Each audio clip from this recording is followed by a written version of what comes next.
Veterans Corner again this week with Sal Santori, and we have a wonderful friend, veteran, and candidate as our guest today, Mr. Harry Young Cochran. And Harry's been kind enough to give us a little bit of his time, and so we can get to talk with Harry and get to know him a little bit better. And Harry, with that being said, tell us a little bit about your ties to the community. Let's go way back to the earliest of days. Well, first of all, I want to thank you. You're the one I want to thank for allowing me to join this show and program and get this message out because it's very important that we can support a veteran and get a veteran elected.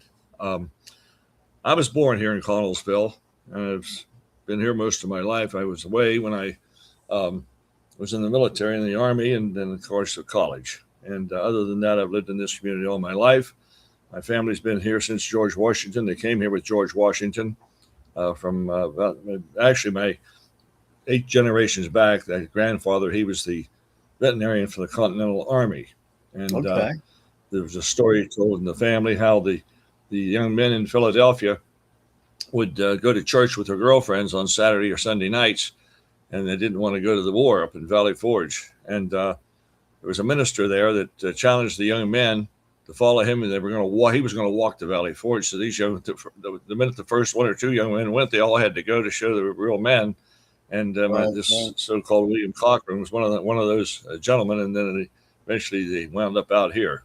And when we had the Revolutionary War against King George's cousin, George Washington, he was the first cousin of King George III, and he took this country away and defeated the Redcoats. So So here I've we been are. here all of my life, tied into it. This area is very unique. Actually, the Revolutionary War started out here in many ways, and Washington warned the people about a central bank, the Bank of England, and different things in his farewell address. And he led the battle, and he was offered a monarchy when he was sworn in on Wall Street in New York. He declined it, and he said, "You call me Mr. President. Jesus Christ is the king of this country." So he took the Congress to that church, a little chapel, right next to the World Trade Center. When it was bombed or run into on 9/11, there wasn't one stone or stained glass window damaged in that in New York. And that's where he dedicated the United States to God, with the Supreme Court there in the Congress after he was sworn in on Wall Street. So I do have deep roots here. And I like to discuss anything you'd like to go as far as Okay. issues go. I mean, I'm a veteran, I'm proud of my service, and I'm here. Well, let me bring this up while we're talking about veterans. Someone made a comment earlier in the week suggesting that it may be a situation where you may be like grandstanding on your veteran status to use as political sway. And I know that's not the case. And I mentioned that as a rebuttal, but I think I'm absolutely correct when I say this, that you would be able to um, use your political influence to help the veteran community. That would be more accurate, I believe. Would you agree, Harry? Absolutely, Sal. I mean, that's one of the real reasons we need veterans in. After World War II, most of the members of Congress, a lot of them were veterans, and it's sad right now today. So many of them are not. I think it's around 2 to 3%, if even that high, that are members of Congress that are veterans, and Right. that bothers me. That Yeah, bothers me a lot. it was not too long ago where being a veteran was almost not a prerequisite, but a really strong condition of public political service. Well, patriotism was high back then at the end of the war, and Mm, I'm a former member of the House in Harrisburg, the state house. And when I went down there the first time they were sworn in, there were several men down there that were veterans of World War II. They were some had legs amputated, and they were elected after the war, by the constituents in their districts, and they served with great pride, and they were great Americans. right, right. We There need was, this. We need this. I mean, the veterans are being challenged. The budgets, the budgetary battles. We can't let it get away from us. It's important. Stand up for veterans. They need jobs. They need care. There's a lot more here than, I mean, I was lucky. God took care of me. I came through it well. Um, I did have orders for Vietnam. I wound up not having to go. I wound up in Okinawa, and they sent me back to the States. Then I wound up on the commanding general staff, the Third Armored Division, which was created by General George S. Patton for his spearhead in the Third Army in World War II. And my commanding general, General Wellborn G. Dalvin, he was a buck private, and for some reason, General Patton took a liking to him. And before the war was over, he had sent him to West Point. So he was a general that came from to say more or less a grunt from the ground up, and he had great respect for the troops. And when we moved out, as the general staff, everybody treated the privates, BOCs, corporals, and buck sergeants. That's the backbone of the Army.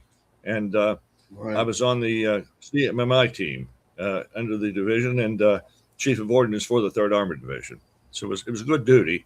And then there was another duty I was assigned to, TDY, that took me into the Iron Curtain behind it. That was very interesting, but we had a great time. You see, what happened during the Berlin crisis, when President Kennedy ordered the men to go into Berlin, into Germany, to stand up when Khrushchev built that wall in Berlin. A lot of the vehicles from Fort Knox, Fort Campbell, Kentucky, they were broken down along the high roads, Pennsylvania roads and turnpike.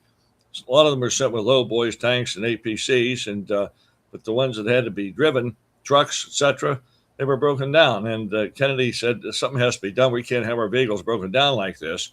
So he instituted the CMMI team, which is the Command Military Maintenance Inspection Unit, to make sure these things just didn't look good. They had to be ready to go, and if there any things were improper in the vehicle, our job was to inspect all the different companies under our division every 3 months, and every vehicle was inspected and written up if anything wasn't right. As long as the parts or the problem was requisitioned, it covered it, and of course they had to sign off immediately when it's fixed. So we had to have a military strat unit ready to go because we guarded the Fulda Gap, and that was the line. Half of Fulda was in the eastern zone of Germany, and half was in the western zone. They had more churches than any town in Germany, and we had quite an education there, because when we'd fly into the border, we had to guard that gap, and that's was a flat plain to that part of Germany. And when Napoleon went into Russia, and in that way, when he retreated through that because it was a straight shot. It was about 120 kilometers from the Rhine River, and once he could cross the Rhine, he could get back to France. But it was a real education, and towards the end of World War II, President Roosevelt had died, so President Truman, Winston Churchill, and Joseph Stalin, they met at Potsdam, and they figured out a way that we're going to divide Germany into 4 different sections. In doing so, they had to set precautions to make sure there weren't any surprise attacks, or by especially the Soviets. The Soviets didn't trust the 2 English-speaking, the Churchill and Truman, because Stalin thought there was some collusion there. And so they set up what they called the military liaison missions. And we had under our command diplomatic staff, and we could go to these consulate parties in Frankfurt, and we met a lot of Russians and Soviet soldiers there.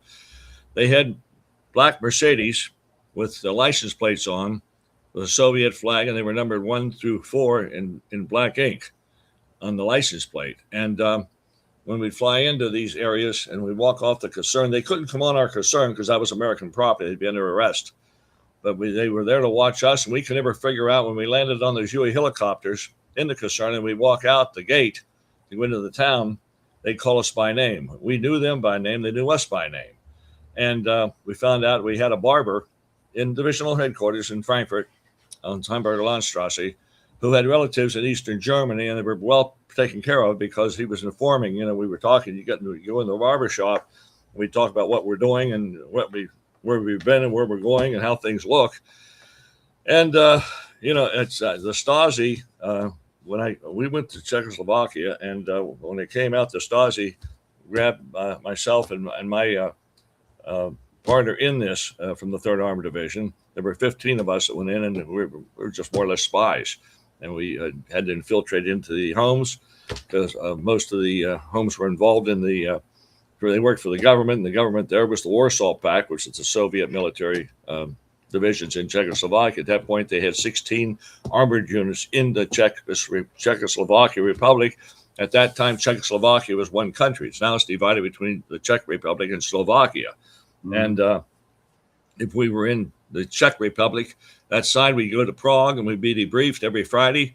And if we were in the Slovakian Republic, we'd go to Bratislava and be debriefed. And both of our debriefers were actually citizens of the Czech Republic or Slovakia that worked for the United States government there. So they were actually spies behind the line to feed information through Well, to get it out. talking about spies, Harry, I want to bring out a really little-known point here. I was stationed in Berlin as well. I was in Charlie 36 at McNair Barracks, so I was an air assault grunt. And one of the things that people are not aware of is that we lost 283 men during the Cold War. Not by accident, right? Well, what upset us, all of our Ford, Chevrolets, and Plymouths that we put behind the Iron Curtain zone across the border in the Soviet zones there, they were bulletproofed. And we brought, I know of 3 different cars through with dead Americans in it. It wasn't enough to create a war, but we never touched any of the Soviet personnel. They didn't have to have bulletproof Mercedes. We had to have, and they still kill our people. Yeah. And what shocked me the most was you were in Berlin, so you could understand. Were you there when they built the wall, or were you just after? I don't know when you were in there. No, I was there in 78, 82. Okay, well, when I was in there, it was 67. Well, actually, it was 68 when we went in. But, they had the Stasi. And, of course, when you were there, they still had the Stasi. Yeah. And that was a frightening thing there, how they would form on parents would form on their children would form on their parents, husbands on wives, wives against husbands. And whenever Walter Albright and Harry Cochron finally tore that wall down, they burned most of those fouls because they were disgraceful. I mean, it was actually sinful. So I'm glad you were in Berlin. That was an experience in itself. I definitely, yeah. Now, tell us about your escalation through the ranks, Harry. You went in, and tell us about the various responsibilities you incurred as your rank grew. Okay, here's what happened. I really didn't get much of a rank because I was told by my uncle, he was in the Battle of the Bulge when I went to Staunton Military Academy. And then I went to college after that, Babson. And when I went in, I was drafted, and my uncle called me down to his farm, and he said, listen, you're going as a buck private. I want you to come out as a buck private. We had a friend. I had an appointment in the Naval Academy, and I turned it down. United States Senator Joseph Clark gave me his appointment, and Thomas E. Morgan was the congressman. He gave me another one if it needed a backup, but I turned them both down. My uncle didn't want me to do it because we had a friend of the family. He's a little bit older than I was. He graduated from West Point, and his second day over in Nam, he had to lead his platoon over some sort of a crest or a hill, and he got it right between the eyes. And my uncle said, "You're not going to waste yourself on that." He said, "Just go in, do your job, do it well, and come out alive." And he said, "Don't take anything." He said, "Just get in and get out." And that's what I did. But I did my job well, and I went to Fort Knox. I had 2 AITs, and that was a little bit peculiar, I thought, because usually you have one. And I came out second in my class at the Fort Knox George S. Patton Army School. And when I graduated the next day, I received orders for Vietnam. A man by the name of Moss and I, he was from Tennessee, and all the rest of the class had orders to go to Bamberg, Germany. I think it was the 4th Armor was down in Bamberg in Bavaria. And then I came home for 2 weeks. I went to, before then, I went over to Okinawa. I was there about 10 days. They pulled me out and sent me back to the States. And I wound up in Germany. I wondered what I was doing there. But as it turned out, I think it was predestined. I was going to go into that special unit to go behind the Iron Curtain. I enjoyed the work on the CMMI team because we worked with usually sergeants and corporals and privates, and they did the work. And in the motor pools out along the road, we'd have the roadside, for example, the Nuremberg Autobahn or the Augsburg Autobahn coming up E4, coming out of Switzerland towards Frankfurt. We'd block those Autobahns and pull those trucks off cold turkey and give them full inspections. And we were proud of our 3rd Army Division because they came through well. And the 7th Army, which we were under, that's where General Eisenhower had his headquarters once he got to Frankfurt. It was at IG Farman building. The Farmans were the DuPonts of the Third Reich. They built all the chemicals and all the gas for the gas chambers. And it was a slave built building. It was a beautiful building. It was marble. It was down near the off of Hamburger Landstrasse. And it was interesting because at that time I was there, Germany was still rebuilding. And if we go downtown with a vehicle with the red flag with the 3 stars on the fender and the American flag on the other, the Polizei, the police, if they saw us coming with the flags, they'd stop traffic in all 4 directions. And we'd go through, they'd salute those flags with respect. And right. How long did you serve there? How long did you serve? I was 2 years. 2 years. Okay.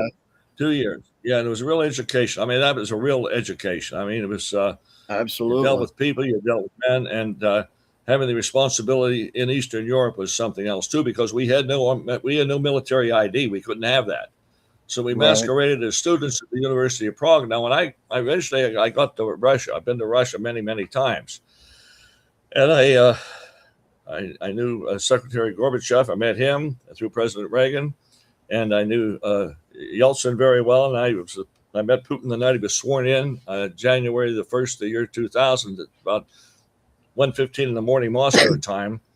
Whenever Yeltsin had resigned, Putin came in. I had some friends in Russia that were retired KGB people, and of course we talked because it was all over with the Soviet Union. That was gone, and we talked. And when 9/11 hit, I happened to be in Moscow. And it was really upsetting because they took me off Red Square to Lubyanka prison.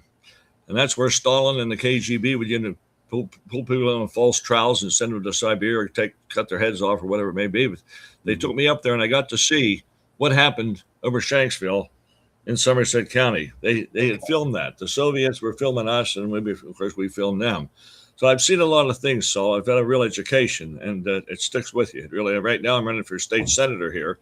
And I have Somerset County in this district. It's a 32nd district. We have Bedford, Somerset, and Fayette counties. And, it's really upsetting when I think what did happen in Somerset County and how it had to happen. It's upsetting to me because I saw too much, I guess. Yeah. And that's like you just said, that's part of your area. You have it is, absolutely. Yeah. It's the heart of it. I mean, my mother's family came from Somerset County, and they were farmers up there in the Rockwood area. So it's a good county. My grandfather used to call it God's country, and I think it is. I think it really is. It's a beautiful place, It's nice. Yeah. I don't want to detract at all from the significance, the importance, and the really heartfelt meaning of everything that occurred there. And the fact that it does stay with us, stays with you. But I'd like to talk a little bit about some of the things that our veterans are looking at coming home. And I'm talking about the lack of reintegration. We come home and the first thing we experience is a loss of sense of purpose. We can't do here what we did then. And that's really the starting point for a down spiral. I have PTSD, so sometimes I get stuck. Well, I can relate that to you because when I went in the Army, I was drafted. My family, you got drafted, you went. And when I came out, people were still mad at us because we went. We were treated very poorly, and it does concern me. There's so many. God was with me. I'm very blessed. As you see, so many people here in my town that I went to high school with and Sunday school with, and my age, and a couple of them even committed suicide. They were so depressed. They just couldn't get their lives back together after that hitch in Vietnam. And, I want to do everything I can, especially veterans come out. They need employment. They need work, and they need a purpose in life to feel wanted and needed, and they are needed. And Yeah. but the way the system moves so fast, I know this by being in government, it's not meant to be overlooked, but it is. And I think you have to have. It's important to have veterans in office that understand this, that have Exactly. some Yes. empathy. Yes. And I mean, if a man doesn't have a job and doesn't have any income, it's pretty hard to be a man and exist and Mhm. feel you have a purpose in life. And if we can help veterans recover and give them the love and the care they need, and to find jobs for them and give them excellent meaningful employment. Um, they can integrate or assimilate back into our society and Right. have a decent life. Now, we talked a little bit in one of our earlier conversations about your history with the trucking industry, and Yes, sir. we made some kind of little discussion regarding that being an option through Hire a Veteran First program through the Kaiser and Right. Canadian Veterans Outreach. Tell us You a want me little to bit explain about that? your. Yeah, please do, Harry. Yeah. What, what happened? I was here, and I always wanted to. I've been around vehicles all my life. My grandfather, both grandfathers, one was a Packard dealer and a banker, one was a Ford dealer and a farmer. I was always around vehicles. I like to drive. So I acquired a CDL, a Class A CDL license, and I went to work for Swift out of Harrisburg at their Harrisburg terminal, and of course we ran as a team. And because I did have military security, given I was in clearance, my team member was not a veteran, but he could run with me, and we could haul military loads and et cetera, across the country as a team. And it was all expedited freight, and you couldn't be late. And then after I was with Swift, I went with U.S. Express, their division, Team One, which was all expedited freight. We hauled a lot of things to the military bases as well as other private companies that had to have things done securely. What I was surprised about when I went to work for Swift, the first assignment we had, we made good money. We were making about $2,200 a week each at that time. That was nice money for us. And after I was in there a few months, about the time I was going to leave Swift, after the first 6 months, I was offered a job with U.S. Express and out of Tennessee. I discovered that because I was from Fayette County, which is the County 026 in Pennsylvania, half of my salary was paid by the county or by the Commonwealth, because they considered me as someone was on welfare because I was from Fayette County. That's how depressed this county was and still is. And what I'd like to do, Sal, when we get through, if I'm victorious, I'll have enough. I'll be in a position where I can check this out further with you. I'd like to work with this to see if they still have such a program, not just for truckers, but for other things, where an employer, it's to his benefit, not to hire a veteran just for the reason of money, but a lot of these veterans are qualified. They just need a chance. But if they Right. can receive an economic stimulus like this, Right. it's to their economic benefit, and it's worth that while to give that veteran the training, on the job training, because it's like subsidy from the taxpayers to see to it he gets the proper training so he can be a quality employee for that employer. And Right. Right. I'd hope it would go to other areas, other areas besides just trucking. You understand? Right. And Right. it's something that works. We need help here in this county, many Well, ways. yeah, We Fayette have a lot of County. veterans here that need help. Yeah, over 130,000 veterans in Fayette County alone, just Right, in Fayette County. right. It's very And like important. you and Yeah, I had talked, oh, very important. You and I had talked a little bit before about the fact that Fayette County is a depressed area. Southwest PA, the Tri County area, is a depressed area, um, and there's a lot of good that can be done there. We can do a absolutely. lot. We can do a lot with getting vets, at least get employers to interview vets first on a priority basis, and then see how it goes from there. And if I that also economic stimulus falls through, it's a big encouragement big, to an huge, employer to yeah, hire a veteran. yeah, yeah. I I mean, think that's the if, large any businessman. His largest employee is the largest expense of any businessman is his employee. payroll, So if you right, can cut down on those right, costs, the bottom line is going to be a lot blacker than being red. So right. I we'll work think, together on that. I look forward to that. yeah, We I need it. think, yeah, we have only a half hour show here to work with, so I'll take the liberty of inviting you back. next week as well, and possibly we can do a couple of shows as series and let folks know, some of the things you and I and together with the community are looking to do to help our veterans. Another huge issue is the veteran suicide uh, That's tragedy. well, Tragedy. when a Faith. man's depressed, it's easy to tell you. Wasn't it Jesus that said the lady that gave the penny gave more than the rich man gave, and if you have no money, it's pretty hard to live. It's Right. pretty hard to be cheerful. Yeah. It's Well, tough. actually, It's Fayette County alone is over twice the national average in veteran suicide. That's that's a shame. It really yeah, is. Yeah, I yeah, know that happened to me. I just told you it happened in my town. A couple of fellows, and it made me feel it's sad. It really is sad because they were great guys. It's just yeah, it happens though. yeah, So we have to do what we can do to help them. That's all. yeah, I'm all for it, Saul. I love it. I love that yeah. idea. We need to get people working in veterans and non-veterans, but this would be a great stimulus Oh, to anyone absolutely, in Fayette County. absolutely. And I just like you Right, mentioned about beyond the trucking industry, there's got to be right. other industries we can look into and see where we can make an impact. Because Yeah, right exactly now in what this county, I think in Fayette County the biggest shortage of employees is truckers and nurses. okay, We have we're going to lose Penn State's nursing school up here, which is one of the finest in the state, and I'm upset about that. The university up there is cutting back on these branch campuses, but again, it's economics. These young people right, get out of school, they make big money driving trucks, getting out of here, and being nurses or traveling nurses in other areas. We have to be competitive. So I'm looking forward to anything you want to do. I'm willing to help in any way I right, can. This would be right, great to get people yeah, back to work. absolutely, get people to work. Yeah. Right. Yeah, just as you mentioned, Harry, it's one thing to come out of the service and have the loss of purpose. It compounds the living heck out of it when you're not even able to earn an income to be able to repair that or replace that sense of purpose, and not having the income just compounds and digs that even deeper and leads to It's some other. heartbreaking. It's heartbreaking. It's It is, heartbreaking. They gave their best and all they had, and then they get kicked in the teeth like this. yeah. And that's what it What is. and So the, to me, it's not, but the guy that's in that situation is what it is.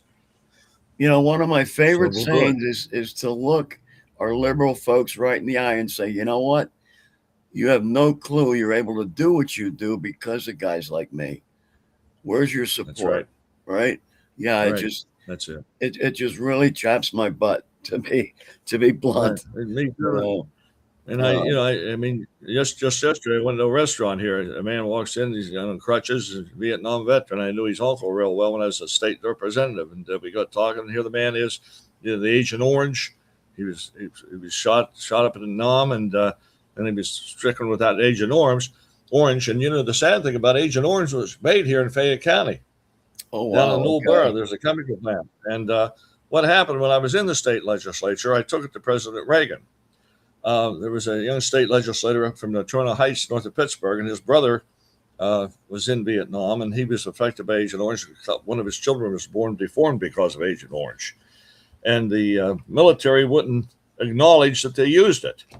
They wouldn't give, and Right. so I had the opportunity by knowing some people, and when President Reagan ran, of course, I was for President Reagan. I was a Democrat, but I was disgusted with Jimmy Carter when he gave that Panama Canal away. After all, we sacrificed as a nation to build it, and I got to talk to President Reagan, and on several issues, I got to go to Russia because of President Reagan, and that's another story all in itself. But I'm back on the Agent Orange. That upset me because it came right here from our county. It's not the county's fault. It's not the people who worked at the chemical company's fault. It's what the people did with the chemical after they got it into the hands of the military, and then they try to deny that they used it. That's what really Right. hurts when you know they I'm did it. gonna I'm Destroy gonna have that us pick foliage. up. I'm gonna have us pick up right there on our next show, talking about Agent Orange coming right from Fayette County, and the fact that the military denied they used it, right along with Yeah, PTSD, wasn't even officially recognized until right. 2014. Yeah, we have Isn't that a shame? some It's great terrible. conversations coming up. Harry, thank you so very much for coming on the show. I love you. I really Well, appreciate thank you, you. sir. And this is Sal Santori saying thank you to our greatest global of all time family of viewers and listeners. And as always, remember, please find someone to help.